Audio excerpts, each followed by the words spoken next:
বলেন, এই প্যাসেজ কি বোঝা গেছে? জি ভাই। এরকম সেম ভাবে আপনাদের আনসার গুলো খুলে খুঁজে বের করতে হবে। হুম। আর বেশিরভাগই প্রথমে বা শেষেই থাকবে। এটা ওটাও আপনাকে দেখাই দেয়। এই যে এখানে দেখেন, লাস্টে ছিল, প্রথমে ছিল, প্রথমে বডির মধ্যে আমি এটা পারিনি, ধরলাম এটা পারলেন না, বাদ দিলাম। লাস্টে ছিল, ফার্স্টের দিকে মোটামুটি ছিল, ধরলাম এটাও পারলেন না, এটা বডির মধ্যে লাস্টে ছিল প্রায়। দেখছেন? জি ভাই। ম্যাথের মতো এক্স্যাক্টলি 70% ক্ষেত্রে প্রথম দেড় লাইন এবং লাস্ট দেড় লাইন এর মধ্যে মোটামুটি আনসার পেয়ে যাবেন। ক্যামব্রিজের এগুলো দেখলে ভাই প্রথমে ভয় তো আর পাই না কিছু। জি জি। বললাম ক্যামব্রিজের গুলো দেখলে ভয় তো আর খুঁজে পাই না। ওই ওই ফোবিয়াটাই আমি দূর করার চেষ্টা করতেছি। আমি ওই জন্যই তো বলি যে ওই জিটির কথা বলি বা এভাবে আপনাদের দেখাই, কারণ কি ওই ফোবিয়াটাই আপনাদের আইএলটিএস এর জার্নিটাকে হয় পসিবল করে নাহলে ইম্পসিবল করে। পসিবল কাদের হয়? যাদের হয়তো যে কোনো ভাবে একটা বার মজা পাওয়া যায়, এ না আমি তো প্র্যাকটিস করলে দু চারটা পারি, এত তো ভয় খেলা লাভ নাই, দু চারটা হবি হোক, আমি আমার মতো প্র্যাকটিস করব। হ্যাঁ, এমনি চিন্তা করবেন, দেখবেন যে আস্তে আস্তে সহজ লাগবে। আর মোটামুটি এক দেড় মাস তো অ্যাডজাস্ট হইতেই লেগে যায়। মানে রেগুলার যদি কেউ প্র্যাকটিস করে, 1 থেকে দেড় মাস আপনি সারা জীবনে যত ইংরেজিতে আপনি ঢাকা ইউনিভার্সিটির প্রফেসর হন, লাভ নাই। আপনার প্রথম 1 দেড় মাস সব মাথার উপরে দিয়ে যাবে, সাইড দিয়ে যাবে, রিডিং মাথার মধ্যে কিছুই ঢুকবেন না। মনে হবে এটা কি, কোন দুনিয়ার ইংরেজি এগুলান, আর আমি সারা জীবন কোন ইংরেজি পড়ছি, এগুলা দিয়ে তো এগুলান তো আমি কিছুই বুঝি না। স্যার আমাকে দিয়ে হবে না, দুনিয়ার যাকে দিয়ে হোক আমাকে দিয়ে হবে না। এই সেম ফিলিংটাই তো কাজ করে, তাই না আপনাদের মধ্যে? হ্যালো? জি ভাইয়া। এই সেম ফিলিংটাই কাজ করে না প্রায়? জি ভাইয়া। আমার মধ্যেও করে, ইয়া করতো। হ্যাঁ, লাভ নাই। ওই 1 দেড় মাস পরে ওটা অ্যাডজাস্ট হয়ে যায়, তখন আর এত প্যারা খায় না মানুষ, পাস করা যায় যদি রেগুলার প্র্যাকটিস করে। ভালো কথা। আপনারা আপনারা তো দেশে মোটামুটি ভালো জব করেন। আপনারা কি জানেন আইএলটিএস আপনার একটা অ্যাকসেপ্টেবল ব্যান্ড স্কোর থাকলো, তারপরে যদি আপনি অনলাইনে আপনি কেমনে পাস করছেন, আপনি তো তখন পড়াতেও পারবেন যে এমন করে হচ্ছে যে আইএলটিএস প্রিপারেশন নিতে হয়, অ্যাকসেপ্টেবল ব্যান্ড স্কোর পাইতে হয়। তো এর উপরে ডেল্টা নামে একটা কোর্স আছে, হ্যাঁ, সেলটা, ডেল্টা, এই দুইটার একটাও যদি আপনি ইনশাল্লাহ করে রাখেন, 20-50 হাজার টাকা হয়তো বা সর্বোচ্চ খরচ হয়। অনলাইনে কেমব্রিজ থেকে করা যায়, ব্রিটিশ কাউন্সিলের মাধ্যমে করা যায়, বাট কেমব্রিজই করার। ওটাতে আপনাকে আইএলটিএস এমনি প্র্যাকটিস করা শিখাবে যে আপনি পড়াবেন কেমনে। ওইটা আপনি পাস করে গেলে ইনশাল্লাহ, ওটা ওই ট্রেনিং সেশনের মতো। ওটার সার্টিফিকেট যখন আপনার থাকলো, আপনি যে দেশেই যান, আপনি ওখানকার ব্রিটিশ কাউন্সিলে জব করতে পারবেন এবং খুব ইজিলি মানে পেয়ে যাবেন। আপনার অড জবের প্যারা সবসময় থাকবে না। আর পেমেন্ট স্যালারি মানে পে স্কেলও ওদের অনেক চমৎকার। আপনারা কি এইগুলান জানেন? না না ভাইয়া। ভাই, এটা সম্ভব। আমি যেভাবে আপনাদের শিখাচ্ছি, আপনাদের লাগলে আমি এগুলো সেম রিসোর্সও শেয়ার করতে পারবো। আপনি বাইরে থাকা অবস্থায় আপনারা তো দেখতে সুন্দর মাশাআল্লাহ, দুইজনই অনলাইনে পড়াইলেন, হ্যাঁ, আইএলটিএস দিনে এক ব্যাচ করে পড়াইলেন 1 ঘন্টা। আপনার কাছে ধরেন 1,000 করেও যদি পড়ান, কথার কথা 1,000 পড়ান আর 2,000 পড়ান, মানে ক্লায়েন্ট ধরা দেয় কথা, দেখবেন এক ব্যাচে ধরলাম 20 জন পড়লো, 10 জন ধরলাম, 1,000 করে। এটা তো পসিবল, তাই না? যেহেতু আপনি নিজে বাইরে জি আছেন, ভাই।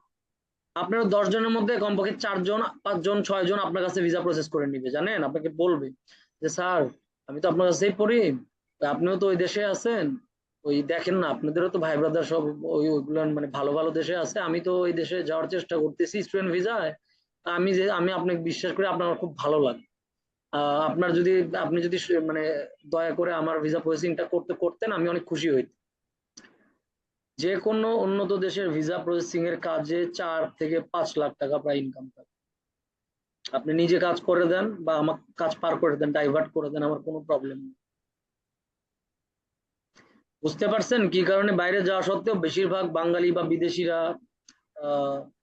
মাইগ্রেন্টসরা ওই অড জব করতে করতে লাইফ তেনা তেনা জীবনের শেষ সময় পর্যন্ত 12টা বেজে যায়, কারণ ওদের দেশেও যে টাকার দাম খুব বেশি, ওই ভালো লাইফ লিড করতে টাকা কম লাগে এরকম তো কিছু না, তাই না? সৃষ্টির শুরু জি থেকে ভাই। বেটার লাইফ লিড করতে ভালো একটা অ্যাবিলিটি দরকার। আর এটার জন্য বেশিরভাগ মানুষ করে কি, ওই কনভেনশনাল ওয়েতে আগায়, ট্রাস্ট মি তাদের লাইফ অনেক জঘন্য হয়। বাংলাদেশেও যেন হার্ডশিপ ফেস করতেছেন আপনারা, আমি ওখানে ওই রকম। বাট যদি এরকম ডিফারেন্ট ভাবে চিন্তা করেন, আমার সেসব রিসোর্স আছে, পিপল আছে, কানেকশন আছে, trust me, you can have a really good career. আপনার 2-1 বছর পরে বাংলাদেশে আমি যেখানে জব করি, আমার একটা নিজের প্রতিষ্ঠান থাকবে, তখন দরকার আমি, যদি আমি ততদিন বাইরে না যাইতে পারি, আমি দরকার রাশেদ বা তানজুমার প্রতিষ্ঠানে জব করবো। তাও তো এখানে জব করার চেয়ে আমার ফ্লেক্সিবিলিটি ভালো থাকবে, তাই না? জি ভাই।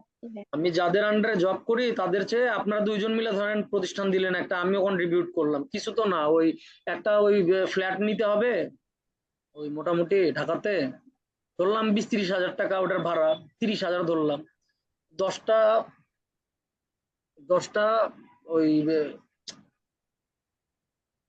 10টা হচ্ছে কমপক্ষে ওই ওই সিটিং ক্যাপাবিলিটির সেট আপ করতে, চেয়ার টেবিল মিলে ধরলাম যে 3,000 করে, যদি এক সেট ধরি 3 × 10 = 30,000 টাকা, হেডফোন আরো 500 করে ধরলাম, 500, তাইলে হচ্ছে 5,000 টাকা, 30-30-60 আর 5 65,000 টাকা, আর ওভারঅল ধরলাম 1 লাখ থেকে 1.5 লাখ টাকা বাজেট। হ্যাঁ, তিনজন মিলে 50 করে দিলাম, লিখিত চুক্তি থাকলো একটা ফ্লেক্সিবল ওয়েতে। তাও আমি যেখানে জব করি তার চেয়ে আমার লাইফ অনেক ফ্লেক্সিবল হবে, বুঝছেন? মানে আমি যদি চাই যে আমি বিজনেসটা বেটার করার জন্য, আমি ক্লাস স্টুডেন্ট প্রিপারেশন নিয়ে থাকলাম, আমি ধরেন কিছু ছাড়ে স্টুডেন্ট ভর্তি করাবো, যাতে আমাদের এঙ্গেজমেন্টটা হাই হয়, আমাদের 6 মাস ইনকাম মোটামুটি কম থাকলেও আমরা যাতে তারপরে একটা জনপ্রিয়তা আসে, আমাদের ফার্স্ট যাতে রিয়েল এক্সাম সেন্টার আইডিপির ম্যানেজার তো পরিচিত আছে, নিয়ে ফেলতে পারে। যেমন বাংলাদেশের 64টা জেলার মধ্যে জাস্ট 35-36টা জেলাতে আমি দেখছি, প্রুফ দেখাইতে পারবো যে আইএলস এর প্রিপারেশনের ওই ব্যাংকের ছাতা টাইপের প্রতিষ্ঠান আছে হয়তো। বাংলাদেশের একটা বিভাগ মাইমেনসিং, ওখানে আইএলস প্রিপারেশনের কোনো কিচ্ছু নাই। বাংলাদেশের আইডিপি থেকে আমাকে বলে দিচ্ছে, আপনি মাইমেনসিং এ যদি কোনো প্রতিষ্ঠান দেন, দেওয়ার সাথে আমরা ইনশাল্লাহ 2-1 মাসের মধ্যে রিয়েল এক্সাম সেন্টার দিয়ে দিব। আমি আমার অফিসকে বলতেছি, বাট ওদের প্রপারলি কনভিন্স করতে পারতেছি না, ওরা আমাকে হাতছাড়া করতে চায়। কারণ আইএলস টিচার এত ক্যাপেবল হইলে তো ওরা তো এক জায়গায় থাকতে চায় না, বা নিজের প্রতিষ্ঠান দেয়, নাহলে বাইরে চলে যায়, ঠিক না রাশেদ? জি ভাই। সো ট্রাস্ট জি মি, ভাই। I am really looking for partners. Why is that? আমার অথরিটি অনেক স্ট্রিক্ট, তাতে কি ধরেন একজন স্টুডেন্ট একটু তার, অনেকে স্টুডেন্টদের কাছে তো সবসময় টাকা থাকে না, একজন হয়তো 2,000 টাকা কমে ভর্তি হইতে চায়, লজিক্যালি কিন্তু তাকে ভর্তি করে নেওয়া উচিত। ওই যে একটা খুশি হইলো, ও কিন্তু পরে ক্লায়েন্ট দিবে, এখানে সেগুলো যাচ্ছে না।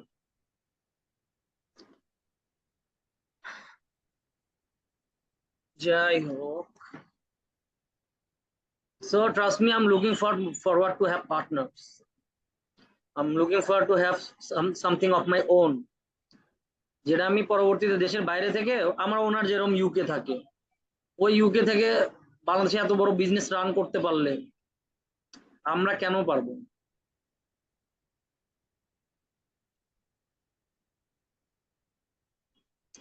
এখানে তো এতটুকুই দেখতেছি, অকল্যান্ড ইন্টারন্যাশনাল এয়ারপোর্ট সার্ভিস, কয়টা আছে সব মিলে?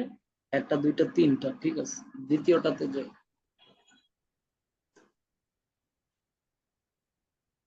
রাশেদ, আপনার কি মাইমেন সিং এ কোনো ভাই ব্রাদার আছে? উম, জি ভাই। আছে? ফুলবাড়িয়াতে আছে। জি জি। স্পেসিফিকলি ফুলবাড়িয়াতে আছে। এটা কি কোথায় মাইমেন সিং?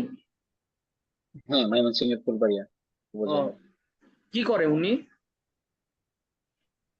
আছে, ওইখানে লোকাল কিছু ফ্রেন্ড আছে আচ্ছা, এদিকেই।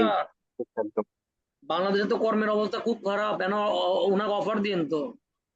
আমি নিজের প্রতিষ্ঠান দেওয়ার জন্য খুব মরিয়া হয়ে গেছি, কারণ কি দেখেন, আমিও তো আমার একমাত্র সন্তান। হ্যাঁ, ওই জি ভাই। অন্যের আন্ডারে সারা জীবন হয় না, আমার নিজের বাবারও নিজের ব্যবসা, আর আমার সব রিসোর্স রেডি। এখানে আমার 7 মাস আরো জব করাতে, ধরেন মক টেস্ট খালি প্রিন্ট করব, এক্সাম নিতে পারবো।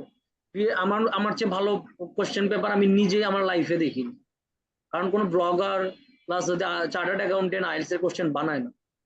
আমার কোশ্চেন ওই জন্য মানে দারুণ নিখুঁত।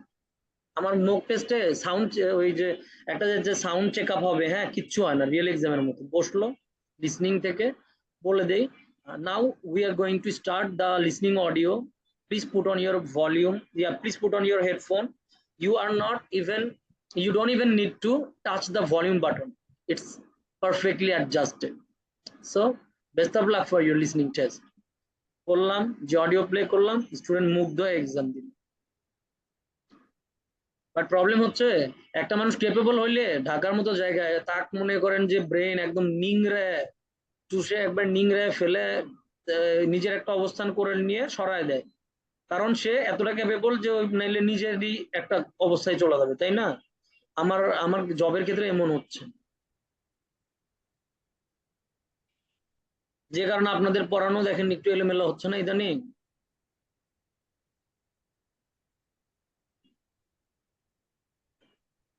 তো রাশেদ একটু কথা বলেন। আচ্ছা, জি ভাই। পুরা আমাকে ট্রাস্ট মি, বাংলাদেশ আইডিপির ম্যানেজার পুরা গ্রিন সিগন্যাল দিয়ে রাখছে যে হয় আপনারা এর মধ্যে শুরু করেন ময়মনসিংহে কোনো কিছু, আদারওয়াইজ 2025-এর দিকে আমরা চেষ্টা করবো যে আপনাকে সাথে নিয়ে ওখানে আইডিপি একটা সেন্টার দেয়।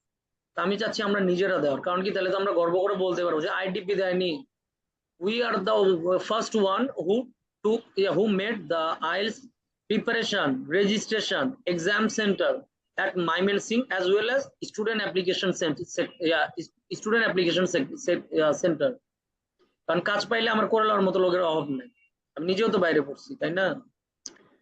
ঠিক আছে, departure procedures, আচ্ছা, এ আমার স্ক্রিন দেখা যায়? জি ভাই। অপশন গুলো দেখেন, ডিপারচার প্রসিজার, এটা তো বুঝেন, তানজুমা বুঝেন না এটা? জি ভাইয়া। ডিপারচার ডিপারচার মানে ধরেন একটা এয়ারপোর্ট থেকে বের হওয়ার যে ব্যাপারগুলো আছে, নীতিমালাগুলো, okay. Observation area, observation tower, observation post, baggage service, এয়ারপোর্টে ব্যাগেজ সার্ভিস, ব্যাগ আমরা দিয়ে দিই না, সিকিউরিটি চেকিং, তারপর লাগেজ এরিয়াতে ওটা চলে যায়, তারপর নামার পরে আবার এক সময় বুঝে পায়, baggage service, meeting facilities, meeting, meeting সাধারণত কিসের হয়, বিজনেসে রাশেদ? বিজনেস মিটিং হয় নর্মাল। হ্যাঁ, নর্মালি বিজনেস মিটিং, আমরাও তাই বুঝলাম। হেলথ কেয়ার সার্ভিস, ঠিক আছে, ফ্লাইট ইনফরমেশন, কারেন্সি এক্সচেঞ্জ, সব এয়ারপোর্টে কারেন্সি এক্সচেঞ্জ এরিয়া থাকে, আমি জানি আপনারা এটা জানেন। Health and safety advice, departure ফিজ,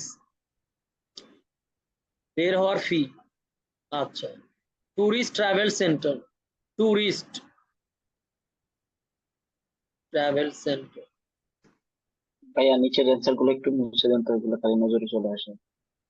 শোনেন, আপনার চোখের চরিত্রের গন্ডগোল, আপনার চরিত্র ভালো, আপনার চোখের চরিত্রের গন্ডগোল, নাহলে আপনি ওটা দেখবেন কে? আপনি প্যাসেজ দেখেন, দেখেন যে the second floor of the international terminal offers of view, আচ্ছা দেখেন the second floor of the international টার্মিনালের সেকেন্ড ফ্লোরটা offers a view of the airfield, এখানে আনসার আছে, আমাকে বের করে দেন তো তানজুমা।